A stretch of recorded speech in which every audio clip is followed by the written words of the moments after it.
नमो नमः। संस्कृत ज्ञान शिक्षा में आप सभी का हार्दिक अभिनंदन है। प्यारे दोस्तों, प्यारे विद्यार्थियों, समाज की क्लास चल रही है और ये 26 नंबर की क्लास होगी जो पाणिनि भेद चल रहा है हमारा। सूत्रों के माध्यम से मैं आपको सारी ग्रामर, सारी व्याकरण करवाने की कोशिश करूंगा।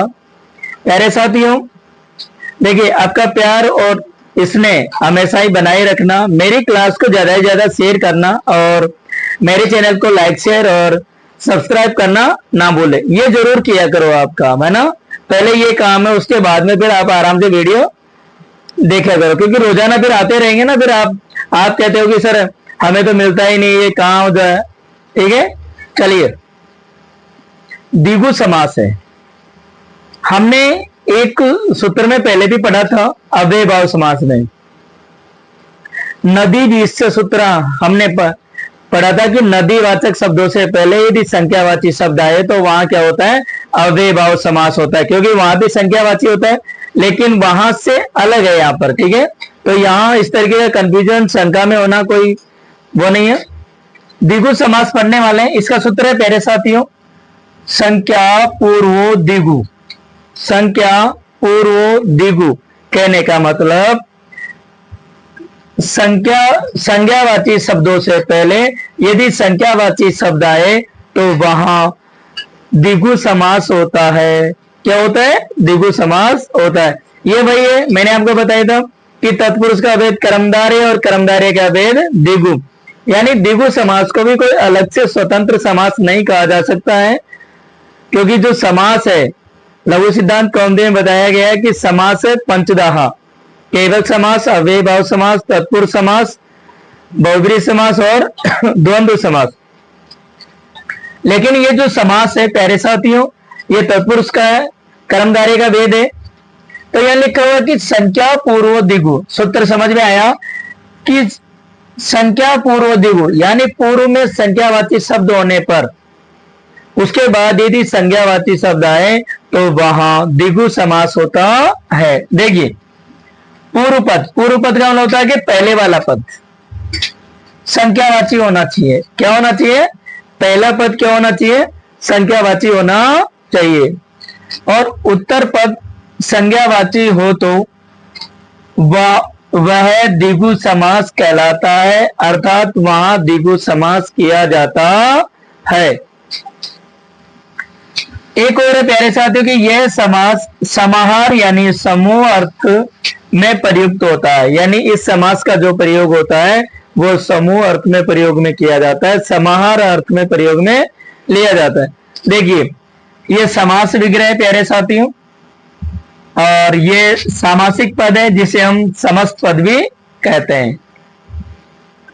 पंचानाम गवानाम समाहार है, पंचानाम गवानाम समाहार है, तो क्या हो जाएगा? पंचगवम। क्या बन जाएगा इसका प्यारे साथियों? क्योंकि इसमें से विभक्ति हटाएंगे और समाहार भी हट जाएगा, तो क्या होगा? देखिए, पंच गौ और तो क्या होगा? पंचगवम। इस तरीके समस्त पद आपको करना है। सप्तानाम अब्दानाम समाहार है,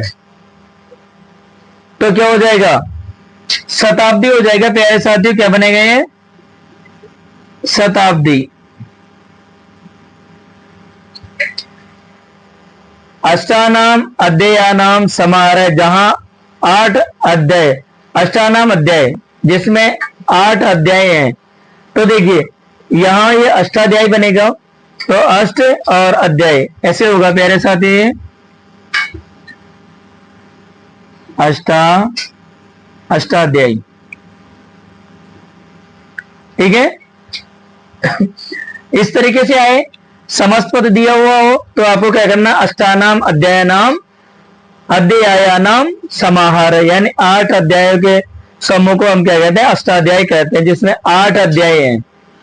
आगे देर के पंचानाम वटानाम समाहार है, तो क्या हो जाएगा? पंचानाम वटानाम। तो देखिए, पंचवटी क्या बनेगा प्यारे साथी? ये पंचवटी यानी 5, तो ये हो जाएगा पंचवटी, पंचवटी। ठीक है, पंचवटी का यदि समास विग्रह आपको करना है तो क्या होगा? पंचानाम वटानाम समाहार है, यानी द्विगु समास समाहार अर्थ में प्रयोग में किया जाता है। आगे देखा प्यारे साथियों, तरियाणाम लोकानाम समाहार है, यानी तीनों लोकों का समूह है, तो वो क्या होगा, देखिए तरियाणाम लोकानाम समाहार है, तो क्या बन जाएगा ये। और देखिए षष्ठी के बहुवचन का प्रयोग हो रहा है सारा है, षष्ठी के बहुवचन का प्रयोग किया गया है। तो देखिए तरियाणाम लोकानाम समाहार है, तो प्यारे साथियों यहां बनेगा त्रिलोकी। क्या बन जाएगा, त्रिलोकी। त्रिलोकी का यदि समास विग्रह आपको करना है तो तरियाणाम लोकानाम समाहार है, और तरियाणाम लोकानाम समाहार का यदि समस्त पद सामासिक पद आपको बनाना है तो आपको करना है त्रिलोकी। पंचानाम पात्राणाम समाहार है, यानी 5 पात्र यानी जो बर्तनों का जो समूह होता है, तो क्या होता है पंचपात्रम। क्या कहलाते हैं वो, पंचपात्रम, पंचपात्रम। आगे दे रखा है प्यारे साथियों, पंचानाम रात्रिनाम समाहार है, यानी 5 रात्रियों का समूह को हम क्या कहते हैं, 5 रात्रियों को हम क्या कहते हैं, तो क्या हो जाएगा पंचरात्रम। क्या बनेगा प्यारे साथियों, पंचरात्रम। आपको सीधी सी बात ध्यान में रखनी है, पहले सूत्र याद रखना कि संख्या पूर्व दिगु, यानी संज्ञावाची शब्द से पहले यदि संख्यावाची शब्द आए तो वहां दिगु समास होता है, अर्थात उसे दिगु समास कहते हैं। पंचानाम गवान, पंचानाम गवाम समाहार है पंचगवम, शतानाम अब्दानाम समाहार है शताब्दी, अष्टानाम अध्यायानाम समाहार है अष्टाध्यायी, पंचानाम वटानाम समाहार है पंचवटी, तरियाणाम लोकानाम समाहार है त्रिलोकी, और पंचानाम पात्राणाम समाहार है तो क्या होगा पंचपात्रम, पंचानाम रात्रिणाम समाहार है तो क्या बनेगा पंचरात्रम। इस तरीके से ये आज हमने द्विगु समास कंप्लीट किया है। आप जल्दी से इसका स्क्रीनशॉट ले लीजिए एक बार।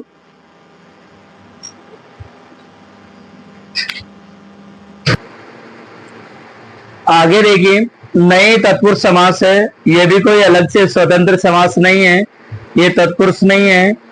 और इसमें क्या होता है कि नए तत्पुरुष समास है, न आदि तत्पुरुष समास है, यानी न है आदि में जिसके, यानी जिसके पूर्व में न होता है।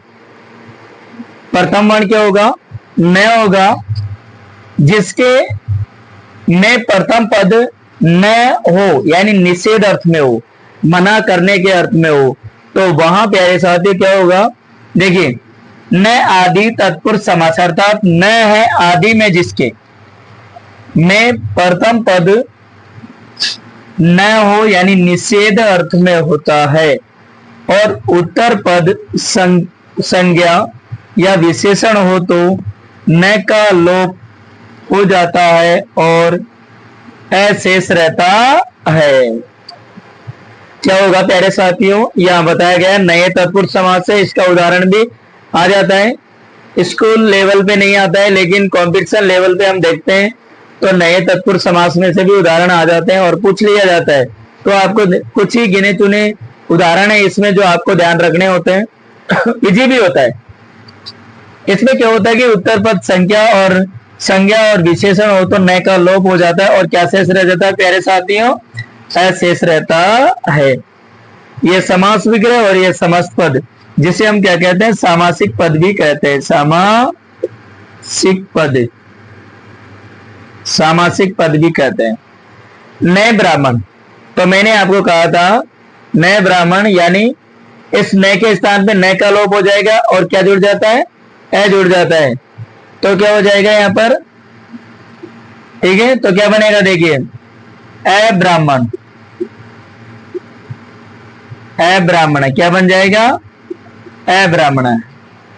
नए अश्व है, तो मैंने आपको बताया था कि नए अश्व, तो क्या बनेगा, अनश्व है, तो क्या बन जाएगा ये, अनश्व है।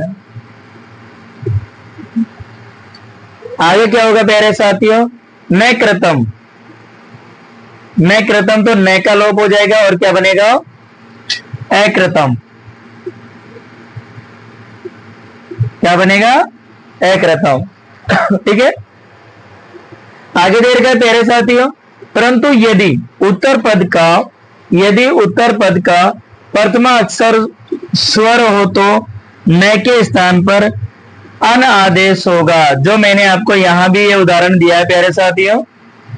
ठीक है, तो देखिए प्रथम पद स्वर है, उसके बाद तो देखिए क्या हो जाएगा? न ईश्वर, तो क्या बनेगा प्यारे साथियों?